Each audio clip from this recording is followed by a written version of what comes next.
বায়েজিদ বুস্তামি।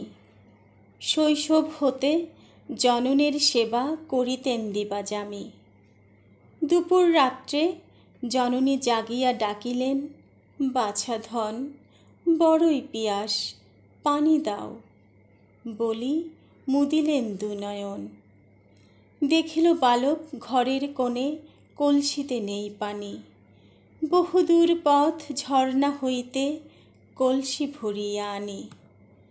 মায়ের তৃষ্ণা মিটাইবে বলি গভীর অন্ধকারে ছুটিয়া বাহির হইল একাকী কলসি লইয়া ঘাড়ে। জল ঢালি পেয়ালায় সুপ্তা মাতার নয়ন শিওরে দাঁড়াই রহিল ঠায়। ভাঙালে নিদ্রা হবে অপরাধ, কখন ভাঙিবে নিদ। সেই ভরসায় পানি হাতে খাড়া রহিল যে বায়েজিদ। পূর্ব গগন ফর্সা হইল, ডাকিয়া উঠিল পাখি।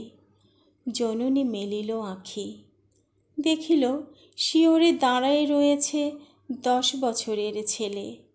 পানি হাতে কেন বুঝিল না মাতা, প্রথম নয়ন মেলে। সহসা পড়িল মনে, গভীর রাত্রে পিপাসায় পানি চেয়েছিল বাছা ধনে। কহিল মা, মরি মরি বাছারে আমার, পানি হাতে করে সারা রাত্রটি ধরি। দাঁড়াইয়া আছো, ঘুমাওনি আজ। চোখে এলো জল ভরি। পুত্রেরে কোলে নিয়ে মা চুমিল বারে বার মুখখানি। কহিল জননী, নয়নের মণি, তুমি সাধারণ শিশু নও। খোদার দোয়ার বরকতে তুমি জগৎ পূজ্য হও। পুত্র গর্বে গর্বিত বুকে খোদা সরি তব নাম। তোমারে আমার জীবনের এই সম্বল সঁপিলাম। বিফল হয়নি মায়ের আশিস, হৃদয়ের প্রার্থনা। জগৎ বন্দ গুরুজনদের বায়েজিদ একজনা।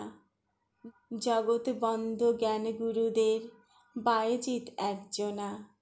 জগৎ বন্দ জ্ঞান গুরুদের বায়েজিদ একজনা। ধন্যবাদ।